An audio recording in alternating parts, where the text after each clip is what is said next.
ونستغفره ونؤمن به ونتوكل عليه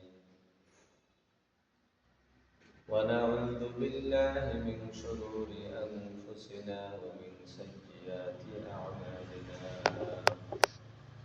من يهده الله فلا مضل له ومن يضلله فلا هادي له ونشهد أن لا إله إلا الله وحده لا شريك له ونشهد أن محمدا عبده ورسوله أما بعد فأعوذ بالله من الشيطان الرجيم بسم الله الرحمن الرحيم إن أول بيت وضع للناس للذي ببكة مباركا وهدى للعالمين فيه آيات بينات مقام إبراهيم ومن دخله كان آمنا ولله على الناس حج البيت من استطاع إليه سبيلا ومن كفر فإن الله غني عن العالمين وقال تعالى وإذ يرفع إبراهيم القواعد من البيت وإسماعيل ربنا تقبل منا إنك أنت السميع العليم وعن أبي أمامة رضي الله تعالى عنه قال قال رسول الله صلى الله عليه وسلم من لم يمنعه من الحج حاجة ظاهرة أو سلطان جائر أو مرض حابس فلم يحج فليمت إن شاء يهوديا وإن شاء نصرانيا أو كما قال عليه الصلاة والسلام بارك الله لنا ولكم في القرآن العظيم ونفعنا وإياكم بالآيات والذكر الحكيم صلى الله على سيدنا ومولانا محمد وعلى آله وأصحابه وسلم صلى الله على سيدنا ومولانا محمد وعلى آله وأصحابه وسلم سبحانك لا علم لنا إلا ما علمتنا إنك أنت العليم الحكيم رب زدني علما رب اشرح لي صدري ويسر لي أمري واحلل عقدة من لساني يفقهوا قولي محترم مصلين الكرام قرآن الكريم تكي ستلاوة رسول النبي صلى الله عليه وسلم وشرح وبرد حديث بردار تكي رواية پاک رسول الله کے رسالة بقرة تشتكر الله پاک رب العالمين وسلم التوفيق تمام সাহেবাবে সুবহান এবং গুজার যেন আল্লাহ আমাদেরকে তৌফিক দান করেন আমিন মুসল্লিয়ান কেরাম কতদিন আমরা কিছু আলোচনা শুনছিলাম এখন যে সিজনটা চলে মুসলিম জাতির ইসলাম ধর্মের বুনিয়াদী 5 ফরজের একটি ফরজ হজ আদায় করা সেই হজের সিজন এখন চলতে আছে এই হজের সিজন হইল 2 মাস 10 দিন কিতাবের ভাষায় 2 মাস 10 দিন যদিও আরো 2-3 দিন 11 তারিখ 12 তারিখ 13 তারিখ কিছু কাজ আছে এই হজের সিজন হইল 2.5 মাস 2 মাস 10 দিন, হজের সিজন 2 মাস 10 দিন। যখন রমজান শেষ হয়, শাওয়াল মাস আরম্ভ হয়, তখন থেকে হজের সিজনটা শুরু হয়। তাই শাওয়াল পুরো মাস, যুলহিজ্জা পুরো মাস,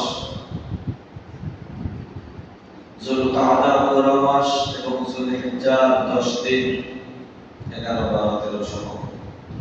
তাই শাওয়াল পূর্ণ মাস, যুলকাদা পূর্ণ মাস, যুলহিজ্জা 10 তারিখ পর্যন্ত, যে 10 তারিখ আমরা ঈদুল আযহা পালন করি, ঈদের সালাত আদায় করি।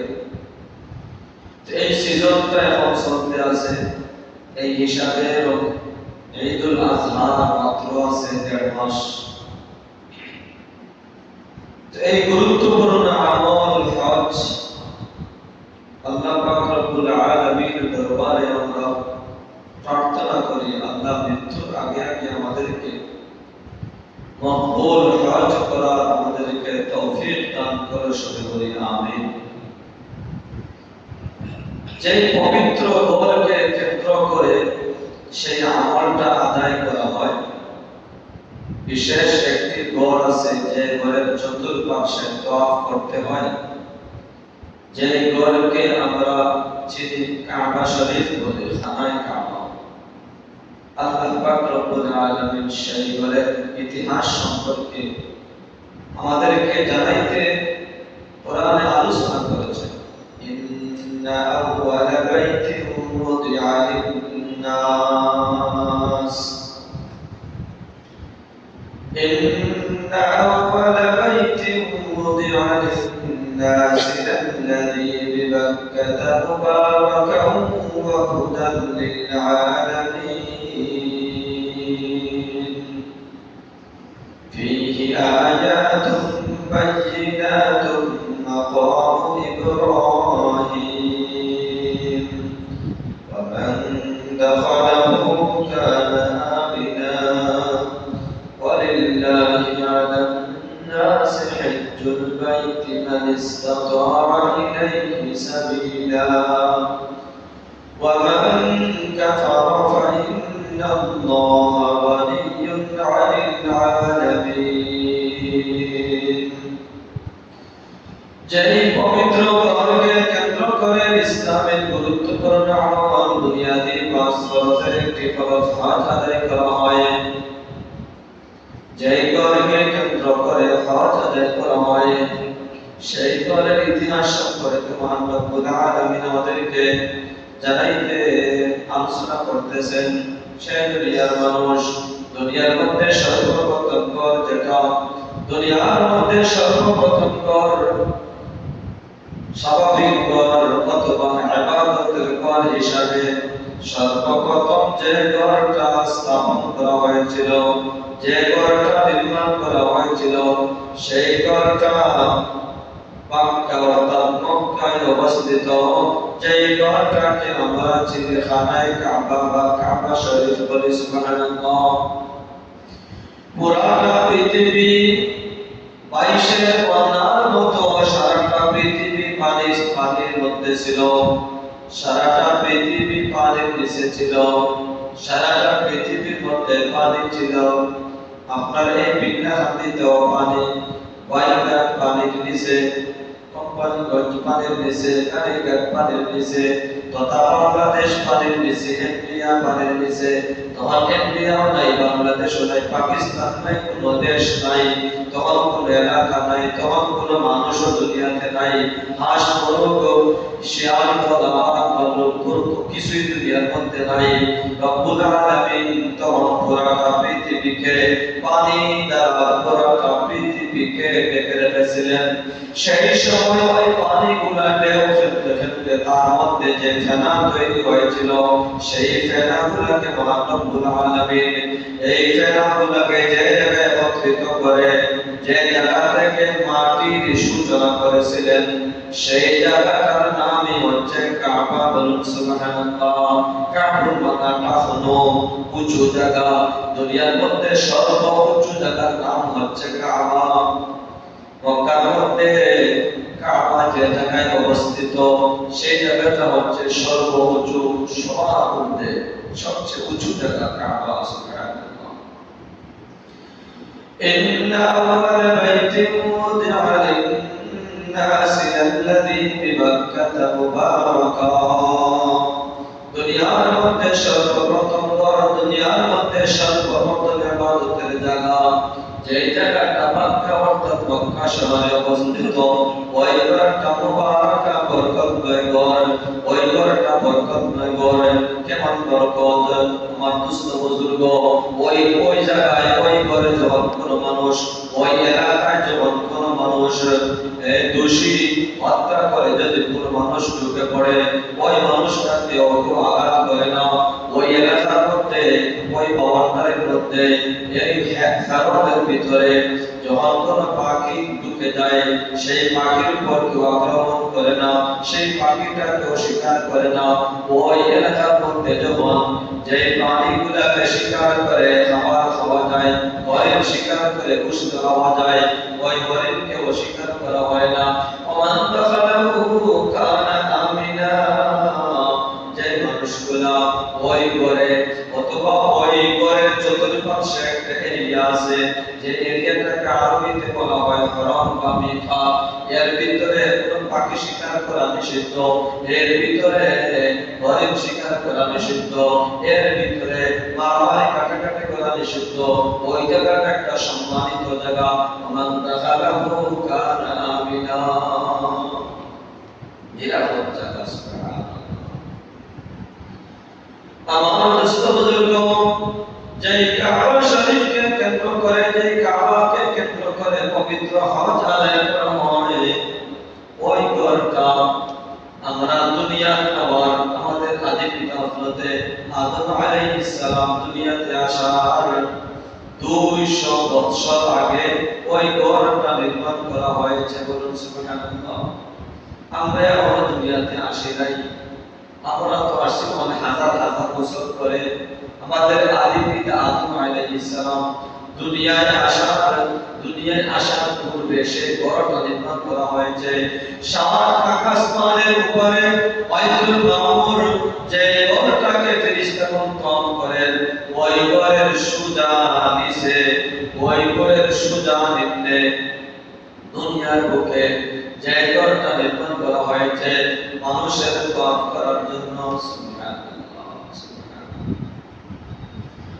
কবি বলেন, বানা বাইতা রাব্বিল আরশি আশরুন ফাখুযুহুম, বানা বাইতা রাব্বিল আরশি আশরুন ফাখুযুহুম, মালাইকাতুল্লাহিল কিরাম ওয়া আদামু আশীসুন ওয়া ইব্রাহিম সুম্মা আমালিকু উসাইয়্যিদ কুরাইশ ক্বাবলা হাযাইন জুরহুম, উসাইয়্যিদ কুরাইশ ক্বাবলা হাযাইন জুরহুম, আব্দুল ইলাহ ইবনে যুবাইর বানা কাযা বিনামুন লিহাজ্জাজ ওয়া হাযা মুত্তাহামু।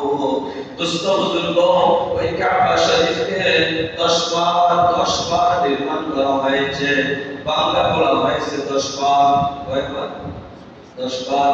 ওই ঘরটা বিল্ডিং হয়েছে।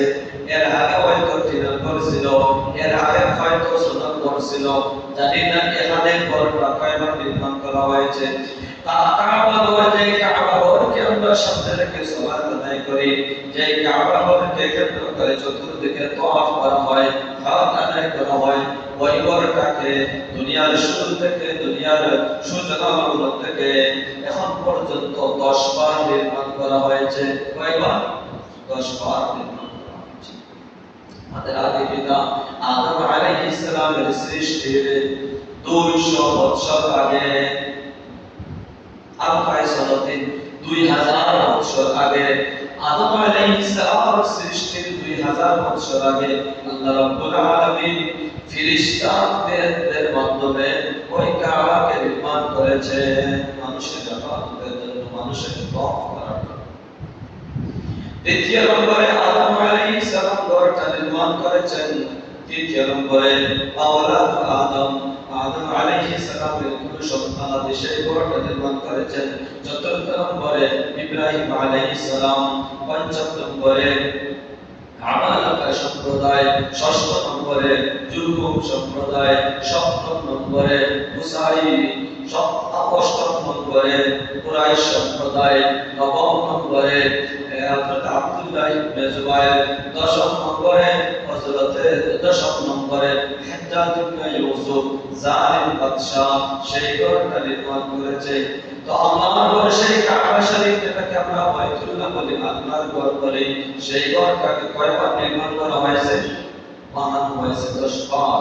আদম আলাইহিস সালামের সৃষ্টির পূর্বে ফেরেশতাদের মাধ্যমে আল্লাহ ওই ঘরটা নির্মাণ করেছেন।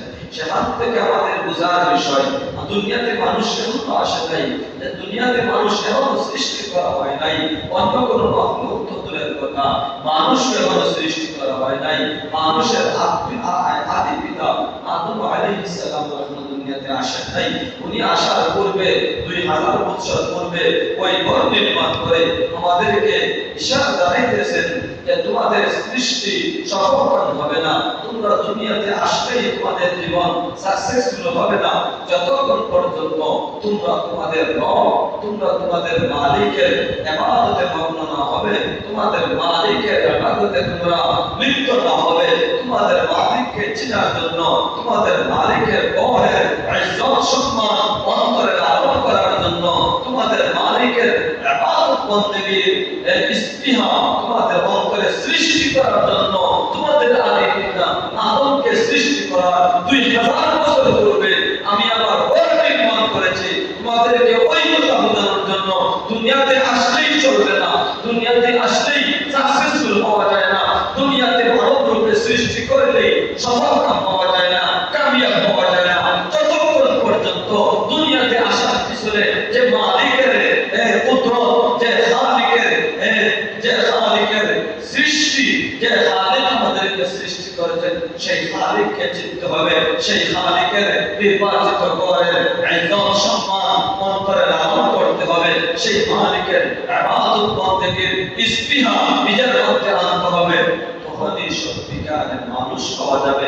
বলুন সুবহানাল্লাহ।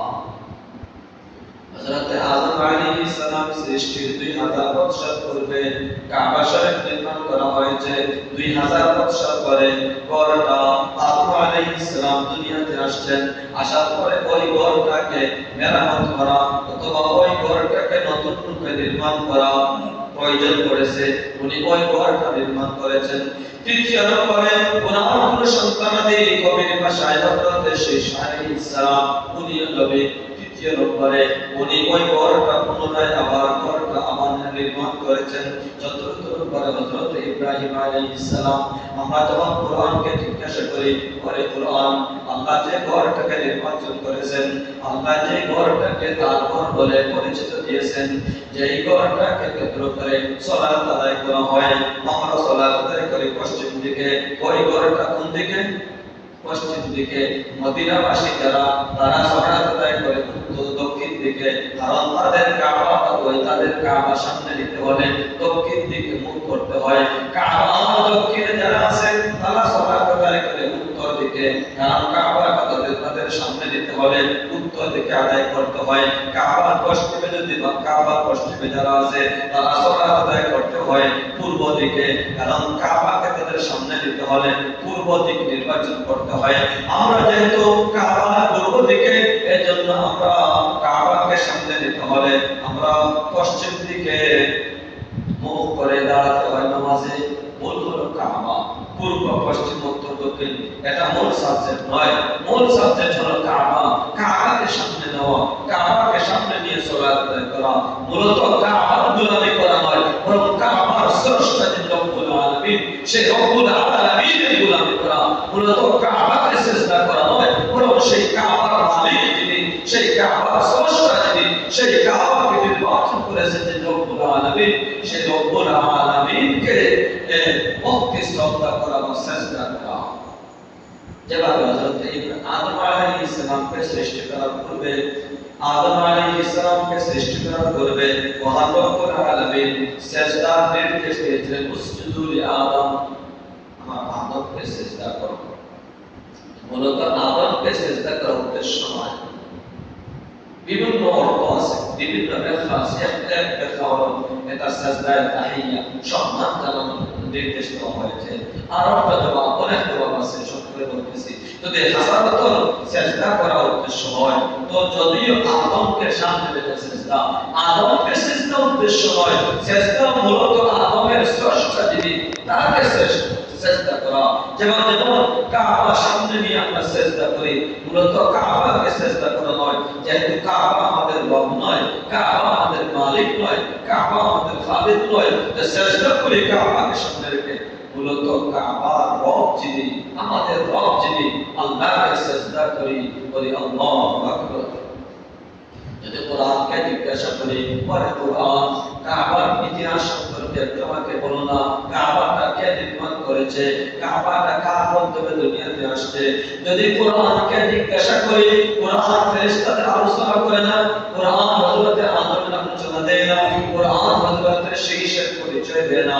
চতুর্থ নম্বরে যিনি কোরআনটা নির্মাণ করেছেন হযরত ইব্রাহিম আলাইহিস সালাম, হযরত ইব্রাহিম আলাইহিস সালামের আলোচনা আমাদেরকে শেখায়।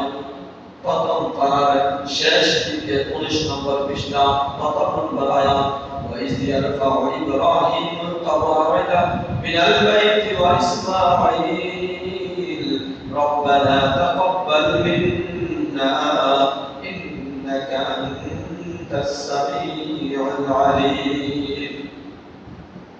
হযরত ইব্রাহিম আলাইহিস সালামের কথা স্মরণ করো। হযরত ইব্রাহিম আলাইহিস সালাম তার আপন সন্তান ইসমাঈলকে নিয়ে চতুর্থ নম্বরে, কয় নম্বরে?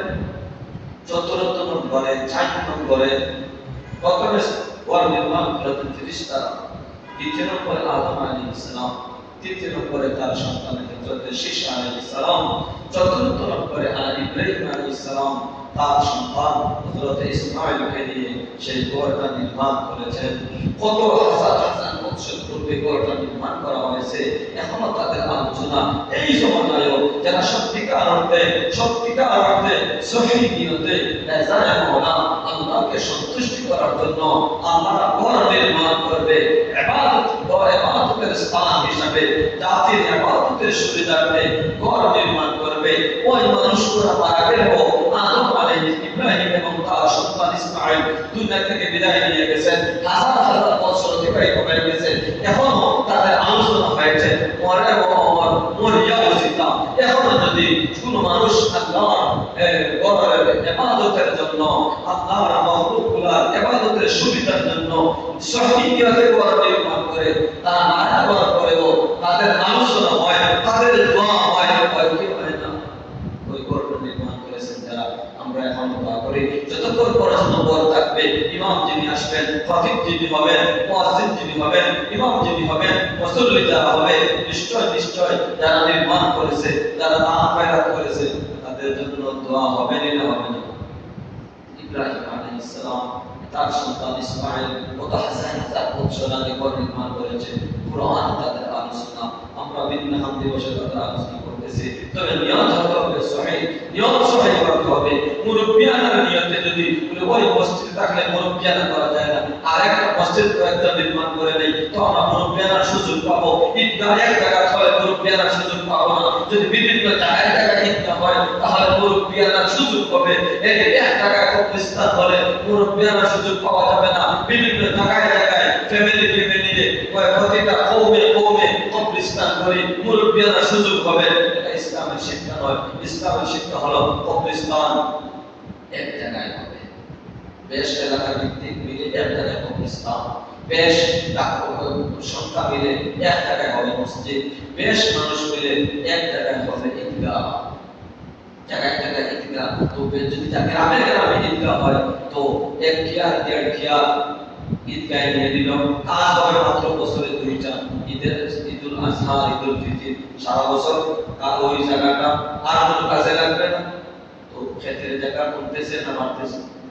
যদি গ্রামে যদি প্রতিটা কওমে কওমে কবরস্থান হয়, যেমন আমাদের সমাজে আছে, ওদের জায়গায় মাশাআল্লাহ গ্রাম ভিত্তিক জায়গা অক্ষ করে প্রত্যেকে এই জায়গায় তাদের মৃত্যু তাদের লাশ নিয়ে আসে, ওখানে তারা দফন করে। যদি প্রতিটা কওমে কওমে প্রতিটা পারিবারিক কবরস্থান হয়, তো গ্রামে কবরস্থান কতটা হবে, গ্রামে কবরস্থানের জন্য জায়গা কতটা ব্যবহার হবে। তো এই ব্যবহার হওয়ার পরে ওই যে জায়গা সংকীর্ণ হচ্ছে, জায়গা সংকীর্ণ তো আমরাই করতেছি।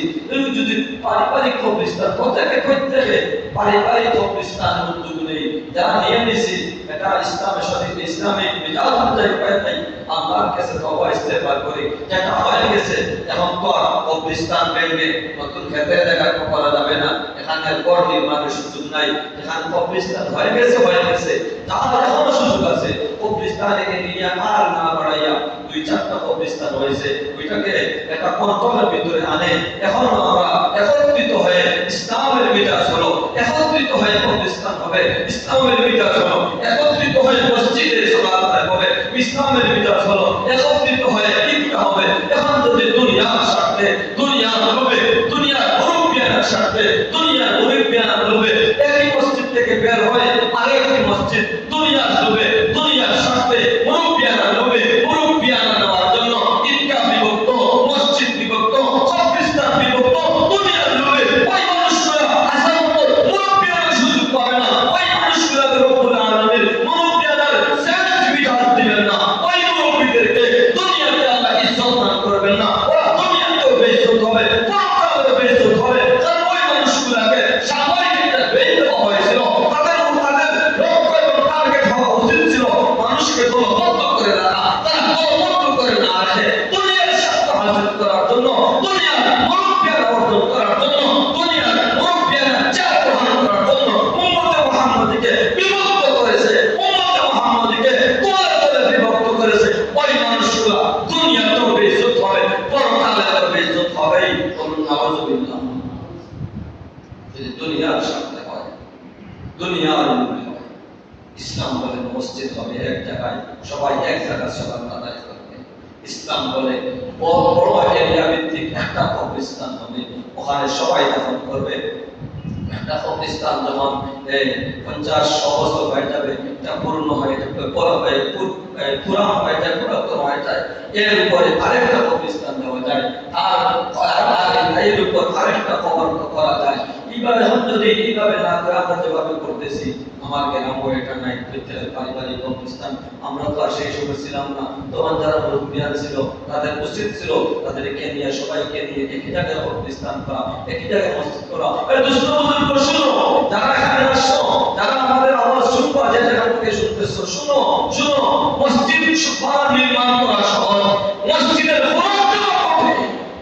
মসজিদ নির্মাণ করা যায়, মসজিদ নির্মাণ করা যায়। দুই মুরব্বি তর্ক বিতর্ক লাগে, আমি আর তুই মসজিদে যাব না, কয়েকটা নির্মাণ করে ফেলি। বাবা মসজিদ নির্মাণ সহজ, এরপরে এতেকাফের জন্য মানুষ পাওয়া যায় না, ইমামকে বেতন দেওয়ার জন্য লোক পাওয়া যায় না, ইমাম মসজিদকে খাওয়ানোর মানুষ পাওয়া যায় না। এত পাওয়া যায় বাবা, তোমার আরেকটা মসজিদ নির্মাণ করে দিবে, আরো মসজিদ নির্মাণ করবে। মসজিদ নির্মাণ করা সহজ, মসজিদ নির্মাণ করার আগে একটু বুঝো না, একটু ফিকির করো না, একটু কোরআনকে জিজ্ঞাসা করো না, তোমার মনের সুন্নতকে জিজ্ঞাসা করো না। যে মসজিদ নির্মাণ করার পরে মসজিদের হক, মসজিদের প্রাপ্য, মসজিদের হুকুম কতটুকু বাবা চিন্তা করো। মসজিদ নির্মাণ করে এই তো এই কম টাকার হুজুররা আছে, একজন হুজুরকে 2000 টাকা দিয়ে রেখে দিব, এই তো হয়েছে মাশাআল্লাহ। বাবা মুরব্বিয়ান, একটা মুরব্বিয়ান।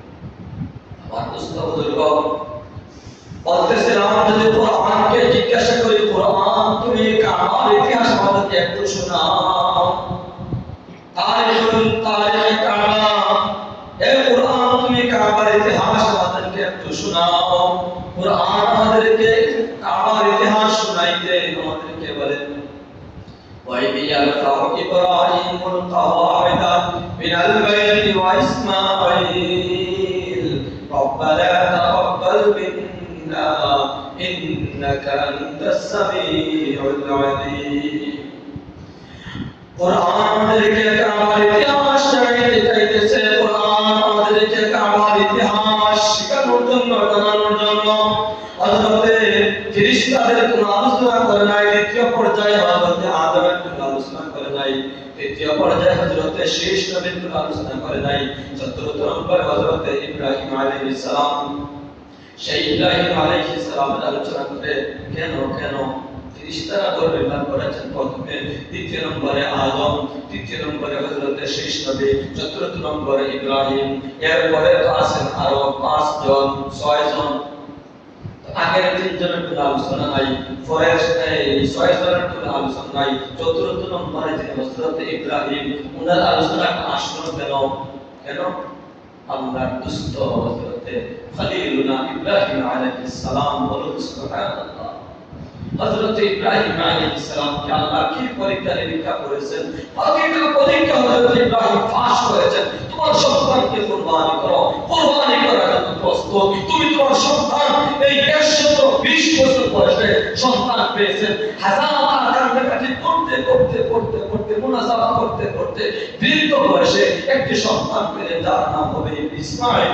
আল্লাহর পক্ষ থেকে অর্ডার চলে আসলো, তুমি 120 বছর বয়সে যে সন্তান পেয়েছো, আমি তোমাকে পরীক্ষা দিতে চাই। তুমি তোমার সন্তানকে, তোমার সন্তান এবং তোমার ওয়াইফকে এবার একটি জায়গায় নিয়ে যাও, এবার একটি জায়গায় নিয়ে রেখে আসো যেখানে কিয়ামত না হয়। বলুন না সুবহানাল্লাহ। হযরত ইব্রাহিম আলাইহিস সালাম এক সেকেন্ডও দেরি করেন নাই, একটা মুহূর্ত দেরি করেন নাই। যখনই আল্লাহর নাম চলে আসছে, সাথে সাথে বিবিকে বললেন, প্রস্তুতি গ্রহণ করো, তোমাকে এবং তোমার সন্তান আমার কলিজার দুটি সন্তান 120 বছর বয়সে যখন আল্লাহর পক্ষ থেকে একটি সন্তান পেলাম, কি না মায়া, কি না স্নেহ, সেই সন্তানের ব্যাপারে, সেই সন্তানকে এবং তোমাকে অন্যত্র নেওয়ার জন্য, তোমাকে এবং আমার সেই সন্তানকে অন্যত্র নেওয়ার জন্য আল্লাহর পক্ষ থেকে অর্ডার চলে আসে। একটা সেকেন্ড লেট করা যায় না, প্রস্তুতি গ্রহণ করো। বলুন না সুবহানাল্লাহ। 120 বছরের সন্তান, 120 বছরের সন্তান পেয়ে সেই শিশু সন্তান ইসমাঈল এবং তার মা দুজনকে নিয়ে এমন একটি জায়গায় নিয়ে গেলেন যেখানে কিছু নাই, কোনো মানুষ নাই। বলুন না সুবহানাল্লাহ। হযরত ইব্রাহিম পাশ হয়েছে। একটু কল্পনা করেন যদি তোমাকে আমাকে অর্ডার করা হয়, এই মোহাম্মদ তুমি ওখানে একটা টিলা আছে, ওই পূর্বে একটা টিলা আছে, যদি অর্ডার দেওয়া হয় অন্য কোনো জায়গায় নাই, ওই টিলায় তোমার শিশু এবং তোমার ওয়াইফকে ওই জায়গায় নিয়ে রাখো। আমরা নিয়ে রাখবো? আরে বাবা, দিনের বেলায় শিয়াল চলা, রাত্রি বেলায় কি যে উপায়, সাপ চলা, কত কিছু আছে, কি বুঝেন? ইব্রাহিম নাম কি সাধারণ নাম? বাবা, যদি তোমাকে অর্ডার করা হয় দিনের বেলা তুমি তোমার সন্তানকে এবং তোমার ওয়াইফকে দিনের বেলা ওই টিলায় নিয়ে রেখে আসো, তো প্রস্তুত হবে। আরে বাবা, এখানে সাপ আছে, এখানে দিনের বেলায় তো ফলাও আছে, শিয়াল আছে, আমার সন্তানকে রাখতে পারবো না, আমার ওয়াইফকে রাখতে পারবো না। একটু দেখো না, ইব্রাহিমের নাম শ্রদ্ধার সাথে নাম দেওয়া হয়, হযরত ইব্রাহিম আলাইহিস সালামের শ্রদ্ধার সাথে নাম দেওয়া হয়। সাধারণ ইব্রাহিম নয়, অসাধারণ মানুষ। যখনই রবের পক্ষ থেকে, তার খালিকের পক্ষ থেকে যখনই যে কোয়েশ্চেন চলে আসছে, যখনই যে পরীক্ষার সুযোগ আছে, সেই পরীক্ষায় তিনি পাস করেছেন, সেই পরীক্ষায় তিনি উত্তীর্ণ হয়েছেন। এজন্য কাবার ইতিহাস জানতে গেলে যখন কোরআনকে জিজ্ঞাসা করি, কোরআনে আগের 3 জনের কথাও বলে নাই, পরের 6 জনের কথাও বলে নাই। চতুর্থ নম্বরে তিনি হযরত ইব্রাহিম আলাইহিস সালাম নির্মাণ করেছেন। সেই ইব্রাহিমের আলোচনা কোরআন করে। বলুন সুবহানাল্লাহ। সেই কাবাকে 10 জন নির্মাণ করেছেন, 10 বার নির্মাণ করেছেন। চতুর্থ নম্বরে হযরত ইব্রাহিম, এর আগে 3 জন নির্মাণ করেছেন। হযরত ইব্রাহিমের পরে আরো 6 বার নির্মাণ হয়েছে, 9 বার। 9 জনের কোনো আলোচনা নাই, ইব্রাহিমের আলোচনা কেন? ইব্রাহিমের নিয়ম সত্য ছিল, ইব্রাহিমের জমিন নাও, ইব্রাহিম প্রতিটা পরীক্ষা উত্তীর্ণ, ইব্রাহিম প্রতিটা ইমতিহানে উত্তীর্ণ, ইব্রাহিম প্রতিটা এক্সামে কামিয়াব, সাকসেসফুল হয়, সফল কাম হয়েছে। কুরআন হযরত ইব্রাহিম আলোচনা করে। এর মানে যে আগে 3 বার নির্মাণ করা হয়েছে, আল্লাহ সন্তুষ্ট নয় এমন কিছু নয়। তারাও তো নবী, তারাও প্রথমে ফেরেশতা, এরপরে আর যে 6 বার নির্মাণ করা হয়েছে, ওরাও নবী ছিলেন, কত মানুষ ছিলেন, তাদেরটাও কবুল হয়েছে। কবুলে গ্রহণে বয়ের পায়ের কাছে দেবতার আছে। ইব্রাহিম আলাইহিস সালাম নির্মাণটা অত্যন্ত চমৎকার, অত্যন্ত বেশি ফ্রেশ। এজন্য যত নম্বরে যিনি ঘর নির্মাণ করেছেন হযরত ইব্রাহিম। সেই ইব্রাহিমের আলোচনা কোরআন করেছে বলে সুবহানাল্লাহ। আমার দোস্ত বুজুর্গ, সেই ঘরটাকে কেন্দ্র করে হজ আদায় করা হয়। দুনিয়ার মধ্যে যতটা মসজিদ আছে প্রতিটা মসজিদের সম্পর্ক কাবার সাথে। দুনিয়ার মধ্যে যতটা মসজিদ আছে প্রতিটা মসজিদের সম্পর্ক কাবার সাথে। আর যদি রিয়াদের মধ্যে কোনো ঝামেলা থাকে, যদি মসজিদ নির্মাণের সময় পানি ফেলে, যদি মসজিদ নির্মাণের সময় মুরব্বি আনার চেয়ার, যদি মসজিদ নির্মাণের সময় মুরব্বি আনার সুযোগ দুনিয়ার লোক এই নিয়তে করা হয়, জেনে রাখো মসজিদ দুই ধরনের। একটা নাম হলো মসজিদে জিরার, আল্লাযীনা ইত্তাখাযু মসজিদান জিরারা। মুনাফিক সম্প্রদায়, মদিনায় মুসলমানদের মসজিদ আছে, মুনাফিক সম্প্রদায় সহ্য করতে পারে না যে মুসলমান ঐক্যবদ্ধ হয়ে চলতেছে, এটা তাদের বরদাস্ত হইতেছে না, তাদের সহ্য হইতেছে না। তারা তো মুরব্বিয়ানা সুযোগ পায় না, মাথা নাই কেমনে মুরব্বিয়ানা করবে? আর মেহমান যদি মাথা থাকে যেখানে যাও সেখানেই মুরব্বি, ইলিম যদি থাকে যেখানে যাও সেখানেই উপস্থিত, ইলিম যদি থাকে যেখানে যাও সেখানেই উপস্থিত। ডাইভিং যদি জানা থাকে যে গাড়ি সামনে পাইবা সেখানে তুমি ডাইভিং করতে পারো। মুরব্বিয়ানা যদি সুযোগ থাকে না, ওর কাছে গেলেও বেরোতে নয়, ওকে মুরব্বিয়ানা করবো।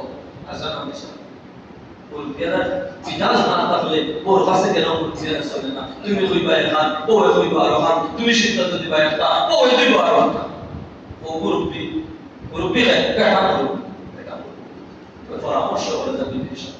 মুরব্বিয়ানা বেশি দেওয়া যায়, পেটের কাছে দেওয়া যায় না।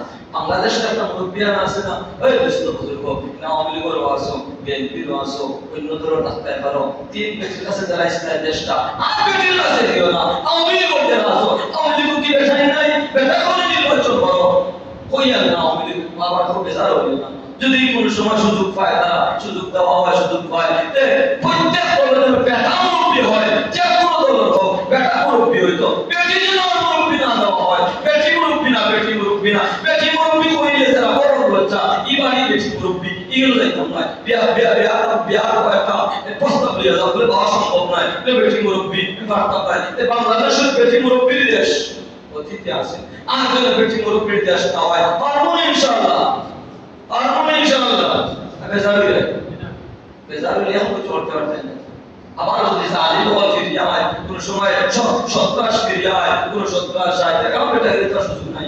এখন তো তোমার দৌড়াইতো নাই, এখন তো তোমার কোনো বাহিনী দৌড়াইতো নাই, এখন থেকে হিম্মত করে যেভাবে গড়কে কম হয়, এই গড়টা বেটি মুরব্বির গড়, এই গড় আমার পক্ষে সম্ভব নয়। আমার ইজ্জত আছে, বেটি মুরব্বির গড় আমি যেতাম না, বেটি মুরব্বির গড় আমি প্রস্তাব নিয়ে যেতাম না। যেটা লজ্জার বিষয় মনে করা হয়, বেটি মুরব্বির দেশ, যে দেশের প্রধান হবে মুরব্বি মহিলা, যে দেশের প্রধান হবে মুরব্বি মহিলা, সেই দেশটা বেটি মুরব্বির গড় হইলা যেমন লজ্জিত গড়, সেই ঠিক কেমনি ভাবে বেটি মুরব্বির দেশ বাংলাদেশ, ভারত আছে, অন্য দেশে ভিন্ন কথা।